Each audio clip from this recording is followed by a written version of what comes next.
Good morning, Sacramento. This is Money 105.5, the Wall Street Business Network. The show is all things legal. My name is Craig Ashton, and this is where personal injury attorneys, and that's what we are. We work with Ashton & Price. We're celebrating our 20th year this year in the Sacramento area as a personal injury firm. Proud of what we do and super grateful for all the trust that has been given us over those years for those whose lives have been turned upside down in the injury process. But guess what? We are curious personal injury attorneys that distill topical events into the legal essence. What does that mean? Well, guess what? We like to read. So we recognize that personal injury is a narrow topic, and we broaden the horizons to, at the very least, improve your Jeopardy game, and at the most, hopefully make this hour a informative and fun discussion about things that you're probably aware of, but not the foundational legal issues that support them. I am joined this morning by my colleague, Tim Hodson. Good morning. Good to be here. A great lawyer and fast pitch baseball player. Fast pitch baseball. Edward Shady, a renowned trial attorney, and this is the time you want a shady attorney on your side, Edward Shady. Hey, good morning, Sacramento. All right, Training for another Ironman, right? Yeah, that's right. Ironman Mallorca. Did you go for your run last night? Yeah, remember, life's a garden. Dig it. That's right. So Ironman Mallorca, Ed is taking the plunge once more. So we will be going over to, I think Rafa Nadal was born in Mallorca. Not to say that going there will improve our tennis game by any means, but it will be a beautiful place to have a 112-mile sightseeing trip. I take it he plays tennis. Yes, he does. One of the best in the world, yeah. Yeah, he's definitely a stud. Cool cat, too. He's right-handed, but his family he suggested he played tennis left-handed. So he plays tennis left-handed even though he's right-handed. Wow. And he's probably top 2 or 3 best in the world and was number 1 for quite some time and won multiple Grand Slams, and when for a while there was unbeatable on clay. So anyway, all right, so that is not what's going to improve your Jeopardy game from a legal perspective, just to show us that, yeah, we are curious and we like tennis too. So we are going to Mallorca to do Ironman, but that's not what we came here to speak about. So we're coming up on leap year. Good thing that today is not February 29th, because then you can only enjoy our show once every 4 years. Oh, That would not be good. G, our producer, just claps at, hey, man, that way I don't have to show up every Thursday morning at 7 a.m. to listen to these loquacious lawyers. He does have a smile. Yeah, he does. I think he probably supports Donald Trump, too, right? Yeah, he's. Yep. Got a fist pump out of him. Thank goodness we have a plate glass in front of us. And before you leave, he's going to have to check your passports. All right, so let's go ahead and kind of break down what we're going to speak about this morning. We have been talking about a renaissance here in Sacramento in regards to the investment that is taking place downtown. We are the capital of California, the most vibrant state in the most productive country in the world. And Sacramento, in regards to the places to eat, in terms of the venues to go see entertainment, I think we kind of lagged behind a bit for a while. And I think in aggregate, when you talk about what Sutter just did, I think that Tim, your son, just got some great care from Sutter, right, downtown? No, Sutter's awesome. Great doctors, great facility. Kaiser's putting in a new facility, I think, near the rail yard. We're talking about almost $600 million investment in the arena, and probably another $300 or $400 investment in hotels, et cetera, around that. We've got a new courthouse going in, which is about close to $500 million now, which is amazing. So there's almost $3 billion in investment going on, which I think is more than it cost to put in the Bay Bridge. And ultimately, how much was the Bay Bridge? I thought that was close to $600 million. The Bay Bridge? Oh, no, billion. Yeah, it was not $600 billion, like $5 or $6 billion. Yeah, okay, so we're talking about Bay Bridge numbers here that's being invested in Sacramento. I mean, we're getting a lot more out of it than they did. Yeah, it's true. So what has happened is that Ace of Spades, which used to be Empire, which oddly enough, Chris Price and I were the attorneys for Empire. Bob Simpson's a good friend of ours, and we represented them whenever, on the personal injury side, people would drink too much, and then they would decide that in their inebriated state that it would be a good idea to take on a 250-pound sober bouncer. Not usually a good idea. And then usually the person who's inebriated ends up with injury and then decides to file a lawsuit against the bar and the bouncer. Chris and I would step in and defend. I think we had a undefeated streak where we never lost a case because drunken revelers don't make good witnesses, No. and sober bouncers typically do. So Empire was taken over by, and this is on our street, was taken over by the group Ace of Spades. And now what's happening is Live Nation, which does House of Blues and also the Fillmore Group, is buying it. So now we're going to get all these great bands and acts coming through. When I was there, I saw Los Lobos, very good. I saw Violent Femmes. Don't admit awesome. to it, man. Don't admit to it. And Femmes? you Don't know, admit to it. I got to tell you, my ex-wife got kicked out of Hanson. I can't believe you just admitted to it, man. The Hanson sisters, remember them? Bop. No. They were guys, first of all. So I was I'm their lawyer, so I'm there. I'm just enjoying Hanson in sober, and my wife has a. Why do you keep associating your name with that? That's why when he admitted it in the office yesterday, I was like, you went down a little bit, man. A little bit. Not too many people can say they were affiliated with somebody that got kicked out of a Hanson concert. I wouldn't admit I would have made up a different First story. of all, you had to be there. I would've said- That's the downside. Fortunately, I stopped her from getting a tattoo. Okay. That's good. All right. So anyway, the point is that we used to represent Empire, A15L, Sidelines, Paradise Beach, and we defended them. And so as a result, we got to see a lot of what went on in the night scene in Sacramento. We were also part owners of K-Bar with Randy Paragary. And so pretty familiar with this. But the reason I bring this up is that we've been talking ad nauseum on the show about how the landscape in Sacramento has changed as a result of what's gone on with the arena. And it all started out with legal issues, which was the franchisee issues regarding the NBA, and then issues pertaining to whether or not election law applied, the California Environmental Quality Act. We had the taking clause of the Fifth Amendment. And ultimately, all of those legal issues went in the right direction. And so now there's billions of dollars in investment, and it's attracting people like Live Nation, the House of Blues. They're taking over Ace of Spades, which is a 1,000-person venue. It's a really good place to watch music. Was it like the second largest venue? Most people went there. The second largest in California, something like that. Yeah, I was shocked. We'll talk about the specifics of it, but and the reason it got there is the reason this is happening is because of the renaissance that occurred based upon the legal issues that ultimately we've talked about. So we'll talk about that. We'll talk about Yosemite. And we'll talk about trademark law, because what's happening now is we got a new concessionaire in Yosemite, and the old one basically indicates that they want $51 million for the trademark for the Ahwahnee Hotel, for, let's see, I think it's called Curry, where is it? We'll get to that. Curry Valley. Yeah, Curry Valley, Yeah. and then also Badger Pass. They want to be paid for those names because they say that they bought that trademark, and then guess who's got to pay for that? The National Park Service, Correct. which is our taxpayer dollars to pay them for names for something that the federal government runs. Correct. Ridiculous. So we'll talk about trademark law. We'll talk about Yosemite and why we think that shouldn't happen. We'll talk about unfortunate happenstance. Young girl, Kylie Medina Brown. She was in Las Vegas. And the 18th floor of the D Las Vegas. Apparently that's a hotel there. And the laundry chute was not secured, and she got in it and fell through it and went down, I think, 18 floors, and then was found passed away in the laundry room. Correct. So we'll talk about how Nevada law works, the law of negligence in Nevada, which is exactly the same as California. We have represented people as far away as cases in Liechtenstein. Matter of fact, I have the largest resolution in Liechtenstein. It's funny because you can pro hoc vice into any area, and we were qualified as a result of the rules that allowed for California attorneys to sub into Liechtenstein. And in Liechtenstein, it's a 4-year statute of limitations, I think, for personal injury. But unless you get injured by a barnyard animal, and then it's 6 months.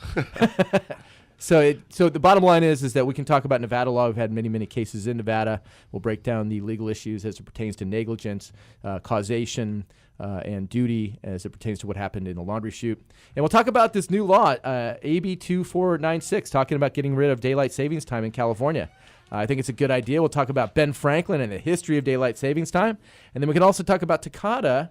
And basically there was a testing coalition which was started by BMW, Ford, Subaru, Nissan to find out what was going on with these airbags. I think they finally figured it out, and we'll talk about that and how the recall rules work and how you can do that if you have one of these vehicles. We'll do that after we take the break. All Things Legal, and I'm Craig Ashton. See you in a couple minutes. All right, we're back. This is Craig Ashton. The show is All Things Legal on Money 105.5, the Wall Street Business Network. The transition music's excellent, but it is no Hanson. Thank God. Thank goodness for that. Thank goodness. Just to juxtapose, I mean, what would you have me do? Crawl like a creeping vine up a tall tree where I cannot stand alone? No, thank you. Yes. Yes. Use the gift that God gave me to burn incense all day long or to the nose of wood and stone? No, thank you. Your poetry cannot save you from Hanson. Yes. Tickle the belly of any swine with my left hand while my right hand, too proud to know his partner's business, takes in the fee. No, Cyrano thank de you. Bergerac would not go to a Hanson Calculate, concert. scheme, be afraid. Lamore to make an acquaintance at a poem. No, thank you. No, bop, thank you. Bop, bop, And again, I boo, thank you. bop. So anyway, that is Edmond Rostand, the soliloquy from Cyrano de Bergerac when he indicates why he would not take money from noblemen to write poetry. And I also, I went to Hanson concert. So there we go, little context. All right, so let's go ahead and talk about Ace of Spades. All right, the cool thing, I didn't know this, 98,901 tickets were sold last year for the Ace of Spades. That's It awesome. made it the 36th most successful club venue in the world. Yeah. And the third in California. So Whiskey A Go-Go, the Fillmore, the Troubadour, all those places. Number 3. I never would have guessed it ever. Pretty cool. So now Live Nation, which does House of Blues and then the Fillmore Group, is buying it. And ultimately used to be Empire, which Chris Price and I used to represent. And the reason this is happening in Sacramento, in my opinion, is because those who were Sacramento taxpayers opposed to pork tried to stop the investment with the arena. It turns out we have a switched-on group doing it, and these are people from Silicon Valley that have a forward-thinking vision, and they have the funds to do it properly. And then other investors are going, hey, guess what? There's something cool going on in Sacramento right now, and this is just another example of all the foundational things that occurred as a result of the legal issues that had to go in the right direction with election law, with contract law, with Environmental Quality Act, etc., and it got us to this point. Ed, thoughts? I'm loving it. I mean, if we can get some cool bands down here, I'm all for it. No, Timmy? No, I agree. And You go to the next Hanson concert? No, I will not be going to the next Hanson concert. But our street is blown up. I mean, there's a couple of great places down there. Burgers and Brew is awesome, and then Fox and Goose has been down there for a while, but it just helps add to the renovation down there on our street. And I think the Magpie is kind of close by, Magpie Restaurant. And Shady Ladies down there. That's the one I got to And go. Ed, do you have any association with that? No, I'm married to one. But you have it on your license plate. I know. It's on the license The plate. Shady Lady. Which is also bordered by, God, what is that print? I can't even think. I'm going to get a text message. Now that from Caitlyn the Jenner wife. has made it okay, Ed, I mean, you can drive around with your head held up high with the Shady Lady. Well, that's the funny part, because the wife gets the personalized license plate that Right. says Shady Lady, and all of a sudden I'll have some guy drive up next to me, look in the car, and be quite disappointed. Well, my wife has one of those pink sparkly license plates on her car, so it's fun driving that around sometimes. So if I would have to say that I spent one evening, which was truncated by my ex-wife being kicked out of the club, at a Hanson concert, which probably was an hour of my life, or a Shady Lady license plate. I'd take the license plate I take the license plate any day, any day. any day, because I'm married to her, the Yeah, Shady no, Lady. Yeah, I'm not going to a Hanson concert. Yeah. And now I have wouldn't a, take her to a Hanson concert. now I have a beautiful girlfriend named Tanya, who we've been together for almost 5 years now, who speaks Spanish fluently. She looks like a Serbian supermodel. And she took me all throughout Catalonia to follow Salvador Dali, Picasso, Antonio Gaudi. So I've basically made a graduation from the Hanson sisters to some very beautiful art thanks to Tanya. So you won't see Tanya getting kicked out of a Hanson concert, perhaps maybe being talked to by a famous I think we can artist. all thank her for that. Yes. So anyway, this downtown. So the cool thing is that this is being taken over by a very large group. Live Nation operates 12 clubs under the House of Blues and 7 under the Fillmore brand, and they're looking at actually finding a 2,500 seat venue to bring in similar acts. Very cool, I think. Sacramento going in the right direction at this point. That's a big venue. I don't know where they'll have to probably build one someplace to get a 2,500 seat or occupancy venue. That's pretty large. How many does Memorial seat? Do you know? No, I don't. So if you don't remember it, that might be slightly oxymoronic. The Memorial Auditorium. It's on 15th Street. That's where I graduated from high school. It's got to fit. I've seen many concerts there. It's got to fit at least 2,500 people. Yeah, I maybe. would think. I mean, I don't know. Apparently, the acoustics are not very good there. So the Harris Center, which is in Folsom, Yeah. and then the Mondavi, that's- those are the two that are really great venues at this point. Getting one downtown, this area is changing, and it's going in the right direction. Look out the window today. I mean, we can see all the way to the Sierra Nevadas, and beautiful weather. It's 72 degrees. This is a resort quality experience, and we have all this great places to work, great places to eat.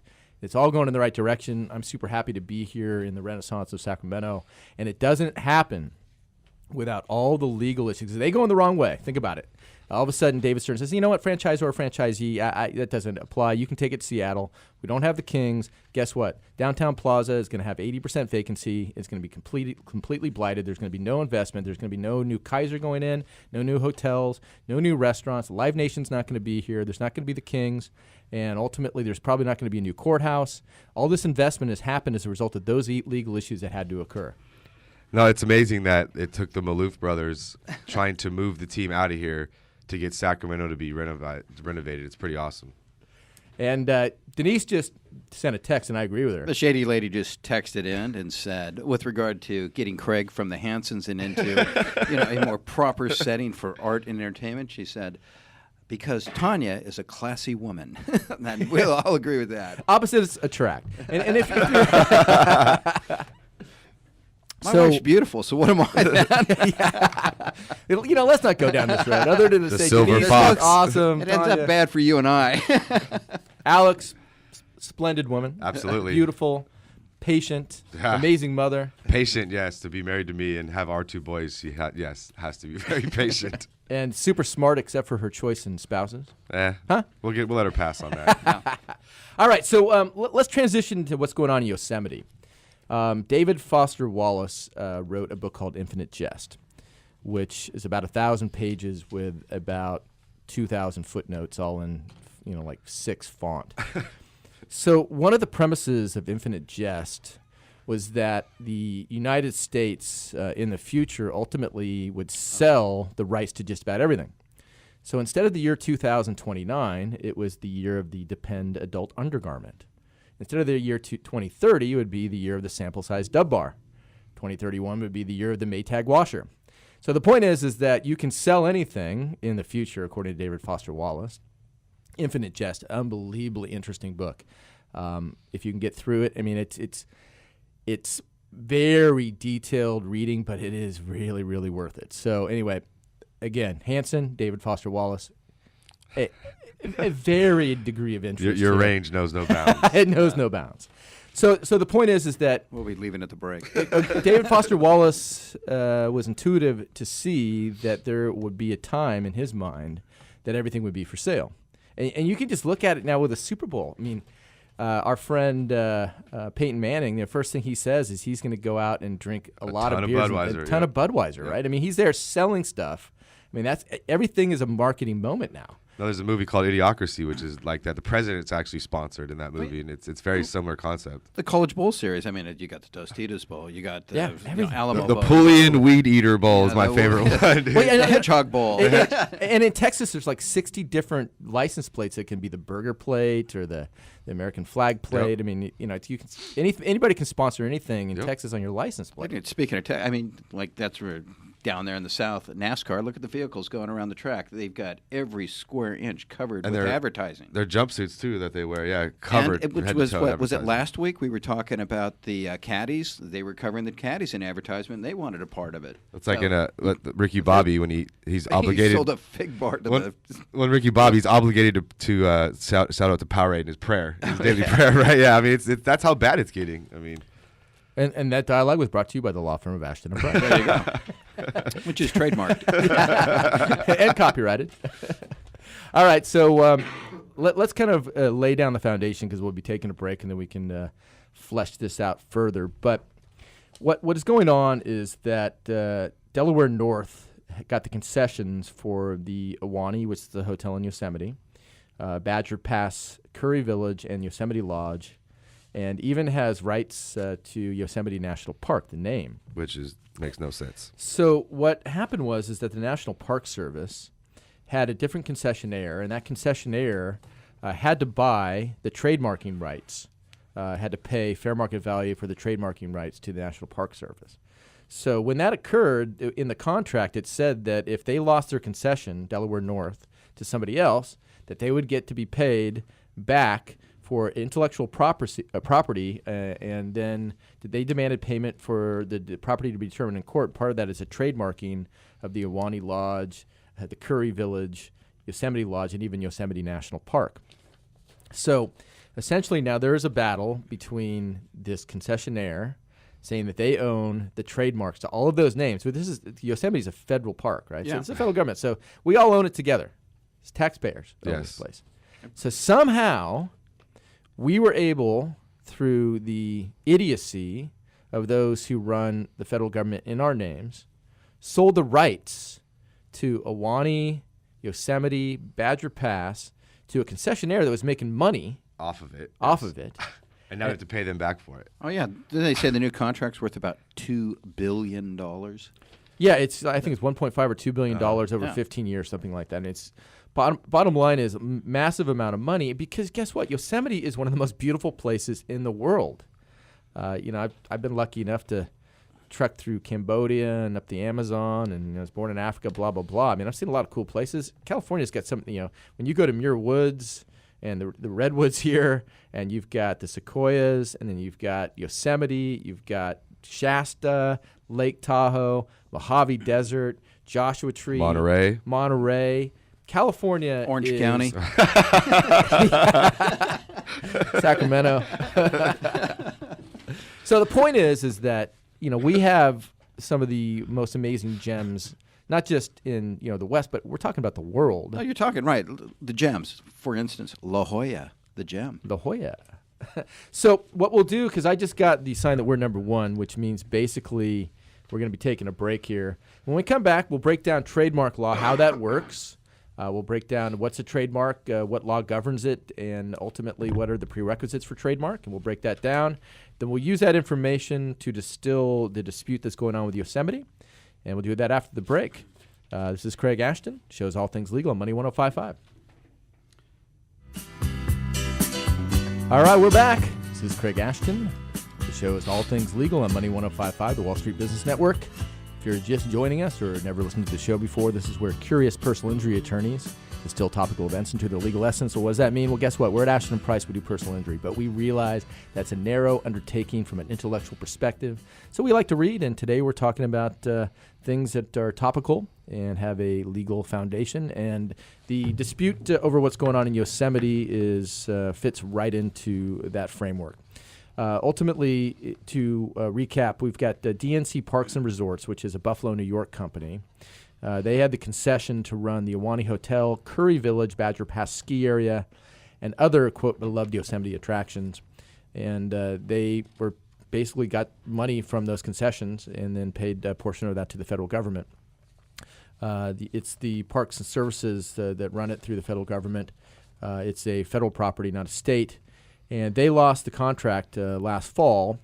And in response, the National Park Service basically announced that they were going to change some of the names, because DNC said that part of the contract means that they get $51 million back from the new concessionaire for the intellectual property, which would be the trademarks of the names of the Ahwahnee Hotel, Curry Village, and Badger Pass ski area. Tim, you're shaking your head.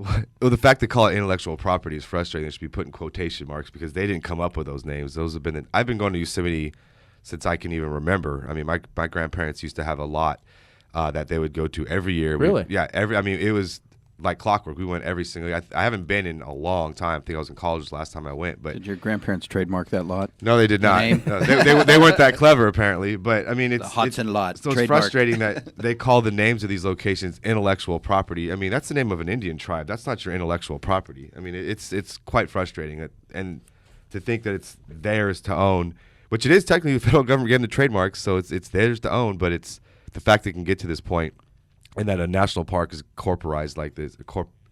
What's the word I'm looking for? Corporized? That's not a word. But Monetized. It's frustrating. I mean, that's why I'm shaking my head. Yeah, I get it. So basically, the National Park Service responded to DNC, which is the soon-to-be concessionaire that's out, no longer running Curry Village Ahwahnee Hotel.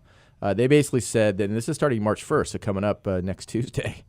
They said the Ahwahnee Hotel will now become the Majestic Yosemite Hotel, and then Curry Village will now become Half Dome Village.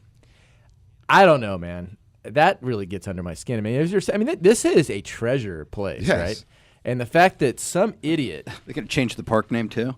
did not protect those names federally and protect it for us, because Yosemite is held in trust for the people of the United States and the world. And to allow somebody to have the intellectual rights to a name, which are very, very valuable and also have lots of nostalgia for somebody like you, this is, you will not have the same feeling if you're going to the Majestic Hotel. No, and it just makes no sense. What's the next step? I mean, Half Dome is renamed something else. Or I don't want to take Ed's thunder, but what's Trump going to name? The Washington Monument. Yeah. It's going to be the new Trump Tower. Yeah, exactly. I mean, The West Wing will be 50 stories tall. It'll be Trump Tower East. I mean. But I mean, I give credit to the DNC Corporation for lawyering up and trademarking these names. I mean, they were smart. They're allowed to do it, and it's a smart thing to do. But the fact that it's allowed, and that now the names are going to be changed because they want $51 million for their quote intellectual property, it's frustrating. But it's legally, they can do it. It's official. I mean, Coke Zero Dome. yeah. I mean, it's. I mean, DNC was probably smart when they were negotiating. were, when they were absolutely. negotiating the concession. They probably said, "We'll take less if you give us these rights." And some idiot in the federal bureaucracy said, Okay. "Hey, I'll save some money on the bottom line and I'll sell these rights." That the half-price Quesadilla Valley. Oh yeah. And now they have to buy it back, which is even crazier. So let's see. This is how trademark works, right? Okay, so trademark is a word, a symbol, or a phrase used to identify a particular manufacturer or seller's products and distinguish them from the products of another. So the Ahwahnee Hotel would be a product or service. Ultimately, would distinguish it from now the Majestic Hotel. Right. And then same thing with Curry Village, etc. So example, Nike, versus Reebok or Adidas, Coca-Cola versus Pepsi, Jiffy Lube, etc. Those are things would be words, and then they would have symbols with the swoosh that would identify those as distinguishable from the other products. Absolutely. The Lanham Act, which essentially is the federal statute which covers this, was enacted in 1946 and was amended in 1996. So federal law essentially covers trademark law. There used to be some common state law, but federal law supersedes state law. So the Lanham Act and its amendments ultimately apply. And when you have a trademark, there's 4 different ways you can do it. One of them will essentially preclude you. One is arbitrary or fanciful. That would be like Exxon or Kodak or Apple. It bears no inherent relationship to the underlying product. Then you've got a suggestive mark like Coppertone, which suggests maybe suntan lotion. A descriptive mark like Holiday Inn or All Brand, describing kind of, the experience, etc. And then generic is basically just, you can't, computer generic. You can't copyright something that's just a general name. So, in this particular case, the Ahwahnee would clearly be fanciful and or arbitrary. Then the Curry Village, probably same thing. And those things they've already been protected trademark. And so Correct. the idea to me is how it was that somebody is going in, getting the benefit of this beautiful place with the protection of the federal government and the federal employees that help people ingress and egress, making money on that concession, somehow are able to get the value of the trademark for something that they, God created this, right? They walked into it. Mother Nature created Exactly. this. They didn't. And it's federal property, and the fact that somehow somebody dropped the ball and let this occur, to me, is troublesome. No, but that'd be, it's the equivalent of me walking into your law office and going, oh, you haven't trademarked this yet, so I'm going to trademark it Ashton Price, and when I leave, you need to pay me for that name. This company walked into Yosemite and then trademarked the names that were already there.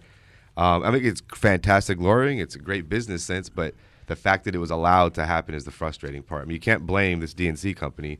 They did everything they're supposed to do under their legal rights, but it shouldn't even been allowed to get to this point. I absolutely agree. It's the federal government dropped the ball on Yeah. this, especially the Department of the Interior, the Secretary of the Interior, because he's ultimately in charge of the federal parks. And this is a federal park that, oh my God, Teddy Roosevelt Yeah. established. It's like, I think it's the second federal park right behind Yellowstone. Yeah. It's the oldest one in the second oldest one in the system, and these guys are taking advantage of some bureaucrat that messed up through the Department of Interior. Ed, when we get back to the office, I want you to check the history on the Statute of Liberty and see if that's still trademarkable. It is. I've trademarked it myself. It is now called the Shady Lady. That's right. with the Oklahoma State hat on. These are all on the top of my head, So Yeah. I might have a future in stand-up, perhaps if Live Nation is listening. All right, so Maybe. Don't quit your day job. so there is a proposed assembly bill, which is By Ken let's Cooley. see, yeah, Ken Cooley. 2249. Yeah, 2249 essentially says that if you are claiming some sort of intellectual property in state, Right. He can't affect property, Yosemite. But you can no longer do business. The state of California cannot contract with you. It won't affect Yosemite because it's a federal property. It's merely to make a point. But if they wanted to trademark something to say, like Shasta perhaps or Folsom Lake. Folsom Lake. Yeah. Yep. Folsom Jail. Or any one of our many state beaches. Yeah. Just go down there and say, I'm going to trademark Huntington State Yeah, Beach. Big Sur. And I like it because part of what he was talking about, and I always remembered his commercials when he was running for office, Assemblyman Cooley. Part of what he's talking about is part of the frustration with the Yosemite thing as well is, you keep saying Delaware. This is an East Coast company coming over to California. Yeah, but it's actually Buffalo, New York. It's Correct. Yeah. So it's, but he's frustrated that there's an East Coast influence making money kidding. off of it. And so that's part of his argument too. And I agree with it. Keep California money in California. Don't send it over, to the East Coast. We need to do a full legal assault on Niagara Falls and see how we can monetize that. No, absolutely. It makes sense. I like the bill. We criticize a lot in this show, and I think validly about what Assembly does. But this is a good thing, and it's forward thinking, and it's an actual good form of government at this point. And I like it. I think it's a good bill. All right. Well, speaking of forward thinking, let's go ahead and talk about this new bill, 2496, which is going to do away with daylight savings time. That's spring forward, fall back, right? So we're about ready to spring forward thinking. Look at the segue. Very Yeah. good. Very good. I hate that. I get so tired after that. The next day is like a waste. Yeah, you're not a big proponent of daylight savings time. No, right? I'm not. No. So essentially, daylight savings time is the second Sunday in March. Then we move we spring forward an hour, and then the first Sunday in November, then the clocks go back an hour. So the idea is that the history of it was first used in Canada in 1908. I think back when Ted Cruz was born there. Had to get it in. One jab per show. It's primarily aimed at Texas. And then Germany was the first country to use daylight savings time. They did it April 30th, 2016, and the rationale was to minimize the use of artificial lighting in order to save fuel during World War I. Then the Romans actually had some form of it. The Roman water clocks used different scales for different months of the year because the daylight changes. We were just talking about the winter solstice is December 21st, and then we get more daylight 2 minutes a day up until the equinox, which is in June, and then at that point after June, then the days get shorter. No. In June, yeah. Yeah, That's not the equinox. That's the June solstice. Summer solstice. Summer solstice, right. Two So the solstices. equinox is when it was exactly the same. That's in March. Correct. Okay, right. There we go. All right. So, hopefully we didn't confuse your Jeopardy game there, but Ed, you picked up on that. All right, so then Ben Franklin was a proponent of it, and he joked to the Parisians that they could economize their candle usage by getting people out of bed earlier. To a man who slept in notoriously, despite his early to bed, early to rise. What was it? The early bird gets a worm? Was that him? Yeah, but he was never up early. So then daylight savings time was used in the United States for the first time in 1918. Woodrow Wilson began, and that was again World War I. And then it was repealed 7 months later. And then we had daylight savings time, which was called wartime. And that was from February 9th, 1942 through September 30th, 1945 because of World War II. So we had Eastern wartime, Mountain wartime, Central wartime, and Pacific wartime. And then basically we didn't have a uniformity. And it was kind of hard because we had all these saving times and some used them, some didn't. And so there was a problem with buses and trains and planes and broadcasting. Because, if you said it's on at 7, you didn't know exactly when that was because there wasn't unanimity in regards to who had what time, right? So from 1945 to 1966, there was a bit of confusion. And then ultimately was codified, and now we have the Energy Policy Act of 2005, which controls, and daylight savings time starts on the second Sunday in March. But the thing about that federal law, because there's supremacy, they said the states can make their own choices. If they don't want to go daylight savings time, they don't have to. And now the proposal in California is AB 2496 to say, hey, we don't need daylight savings time anymore. I would agree with it. I think Arizona doesn't use daylight saving times, nor does Hawaii. So there's two states that are, right there, right off the top. One of them is very close proximity. No, Arizona does not. I know from baseball games that it starts at 7 here. It's 6 o'clock over there. Yeah, 'cause So- Yeah, and it varies depending on where we're at on So- the daylight savings. So Proposition 12, 1949 is what gave us daylight saving times in California. And the people that were in favor of it said it's for public health, we'll have industrial efficiency, we'll limit juvenile delinquency, we'll save water, we'll aid some farmers, and guess what? There'll be a chicken in every pot. And then the opponent said it's going to burn it housewives. The feeding schedule of our children will become disarranged, it'll disrupt railroad shipping, cut into movie revenue, and lead to reduced church attendance. I'll tell you what. The arguments have changed quite a bit. It is quite frustrating to try to put your child down at 8:30 at night and the sun is still beaming over your house. I mean, he's looking at me like I'm crazy. Like, Dad, it's still light outside. Hey, Like, well, I you know, can come man, over to but- our house. We're in bed by that time. Hold the shade down. Well, no, we do, but I mean, my oldest, his bed is right over our garage, and when the sun sets, it's right in his window, and it's bright at 8:30. We'll take a break, and when we come back, we'll finish up talking about daylight savings time, and then we'll talk about the tragic event that happened in Las Vegas with a laundry chute. This is Craig Ashton, and shows all things legal on Money 105.5. It's All Things Legal with Craig Ashton from the law firm of Ashton and Price on Money 105.5. All right, we're back. Money 105.5, the Wall Street Business Network.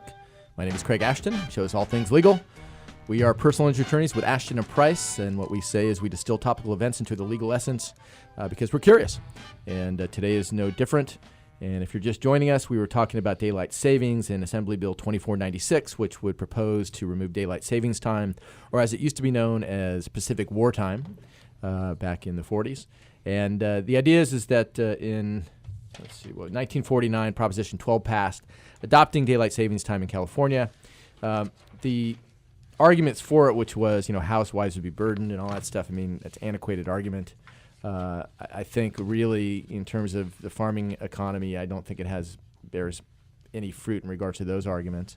And there are some studies that say when you lose an hour's sleep that there's more accidents that occur because people are sleep deprived. I mean, it really does make a difference in 1 hour.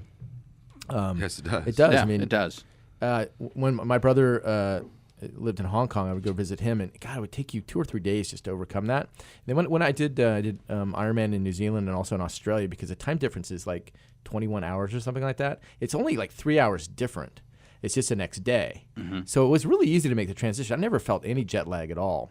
But when your circadian rhythms are off and you're not getting the right amount of sleep, and that daylight savings times does that, I mean, there's a lot of economic consequence, less productivity, more auto accidents. I don't see any issues regarding the gender-based kind of misogynistic, housewives type, thing. I'm not getting that. I mean, bottom line, we have changed culturally quite a bit over the last, 67 years. So the point is, daylight savings time, I think, is a fair issue to review, and AB 2496 will do that. If it passes, then it would be put on the ballot, and then it would be subject to the citizens of California because we would have to overturn as a citizens what happened in the proposition, which is Proposition 12. But I think that's interesting, and I support it. I do too. I mean, I would love just not to. I love gaining that hour. I mean, and when you spring forward, I'm like, this is awesome. I get an extra hour of sleep, but then fall back. Fall. When we spring forward. Yeah. Either way. See, it's confusing because I'm tired. we're about ready to lose an hour of sleep. I'm gonna lose an hour of sleep. I can't wait to see what happens when you actually do lose that hour. Oh, it's gonna be bad. It'd be like when my wife got me that special pillow. Like, I can't remember the name of the pillow, and I won't use it. But it had that filling in it, and for whatever reason, I had an adverse reaction, and it just made me like loopy. and when your last name's Shady, you are averse to light. Oh, it is, especially But, daylight. But don't go for the stand-up comic stuff. No, do not quit your day job. Yeah, I get it. All right, so let's stick to all things legal. let's segue into something more Tragic. sanguine, serious, and ultimately, we have somebody from Citrus Heights. Her name is Callie Medina Brown. She was in Las Vegas, and she was with her husband, and it looked like she was on the 18th floor. And of the D Las Vegas, that's what it says in the B, and that houses the laundry chutes. And somehow she was able to get into the laundry chute. Apparently it's only 24 inches square, and the door only opens to a 45-degree angle. So it's not easily accessible to get in unless you're a tiny person. I mean, I don't think any of us would be able to fit into that. No. I'm quite thin. I could make it in. So the issue becomes, why was it unlocked? Because apparently there's a lock on it. And so in Nevada, the law there is very similar to California. We'd be dealing with a law of negligence. And in Nevada, generally speaking, you have 2 years to file a personal injury cause of action. And the issue is, first of all, what is the duty? The duty is what? Reasonable care, right? Absolutely. And then the reasonable care comes down to the environment. It's a factual inquiry. What is reasonable at Vatican City is probably different from what is reasonable in Nevada in Las Vegas. I think some of the things you have to take into consideration, people are probably sleep deprived, like Ed, when daylight savings times comes. I would not want to be in Vegas during the spring quarter. There's lots of alcohol involved in most cases. Not to say that it was involved in this case. I don't think there's any evidence. They haven't of determined that yet, correct? But it happened late at night or early in the morning. So the idea is that there are all kinds of things that go on which those who are purveyors of the experience, who are making a profit, need to take into consideration when it comes to what's reasonable, right? We had a case in Las Vegas, right, where this guy made it 90% of the way across the Strip, and he was drunk, and I think he may have partaken in some other substances. And the idea is that if you're in Vegas, right, and you're a driver early in the morning in Vegas, the idea is you need to be put on notice, much like you're in a school zone. I mean, when you're in a school zone, the kids are going to be around. There's a higher state of awareness that needs to be brought to bear. And the same thing on the Strip in Vegas. And they denied liability. We made the point, he made it 90% of the way across. And it is foreseeable that individuals at that time of day that are jaywalking are probably under the influence. So you need to take a higher standard of care and pay more attention to those around you, because if you get it wrong, what happens is what happened to our guy. He got hit and he broken femur, et cetera, and significant injury. And I think we resolved that case for their policy limits, which in that case was $100,000, even though our guy was jaywalking. The point is, just because you're jaywalking doesn't mean you can kill somebody. Right. And secondarily, when you're in that environment, the rules of what's reasonable change. And so it's a different setting on the Vegas Strip than it is if you're just leaving church on Sunday, right? I would agree, because if he was under any influence, none of that's admissible, because what happens in Vegas stays in Vegas. But but this is tragic. This poor young woman going down the laundry chute. No, the circumstances, yeah, they had to be perfect circumstances. I mean, the door is unlocked. She has to be a tiny person for her to even be able to fit through there, and just her curious nature. Because I guess there's video of it, and they say it's clear that no one followed her in there. She goes in and doesn't come out, and they don't find her. She went into a maintenance room where Right. the chute was located, Right. and that door was unlocked into the maintenance room, and then you would pull the chute open from the door. She was probably just looking down to see where it went. For whatever reason, it just slipped and lost her balance. But with regard to negligence, she's an adult. If this was a 5-year-old, I would absolutely say that the hotel's got a major problem. So you have to look at, as somebody gets older, what kind of standards do we have to apply as to a reasonable person versus a reasonable child? Well, I think cetera. there's a few factors you would have to look at into too. Is this a general maintenance room where certain customers are allowed to put their trash or whatever in here? I mean, is the ice machine in there? Or could she go in there and get an extra towel for the room? Exactly. I mean, so if this is a door that's supposed to be unlocked, then there's no liability against them for having it unlocked. But if it's a door that's only supposed to be accessed by the staff that works there, the cleaning people, et cetera, and it was open, then you've got a different situation here. So I mean, that's all stuff that would come out through discovery and through the investigation.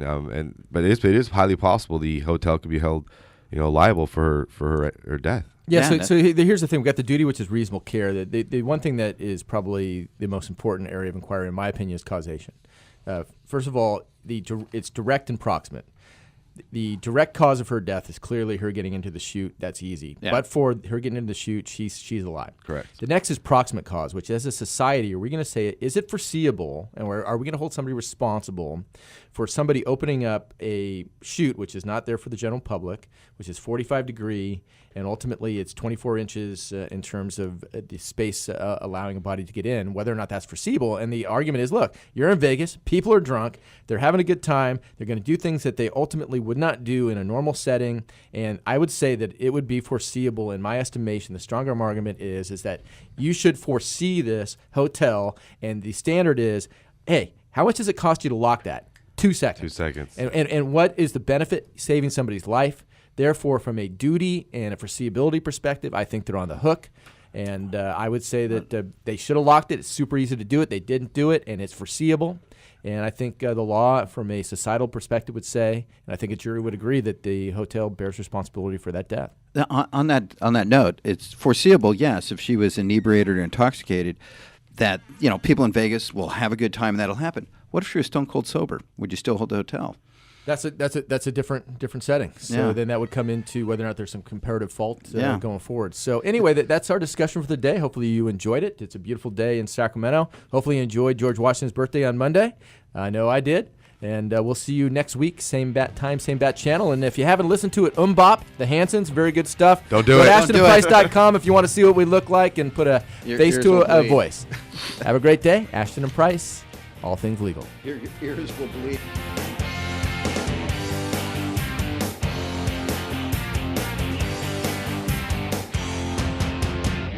You've been listening to the All Things Legal Show with your host, Craig Ashton, on 105.5 KSAC. For more information, go to ashtonandprice.com, see them on Facebook, or call 916-786-7787. Remember, for the best advice, don't think twice. Call Ashton and Price. Call Ashton and Price. Call Ashton and Price. Call Ashton and Price. Call Ashton and Price. Call Ashton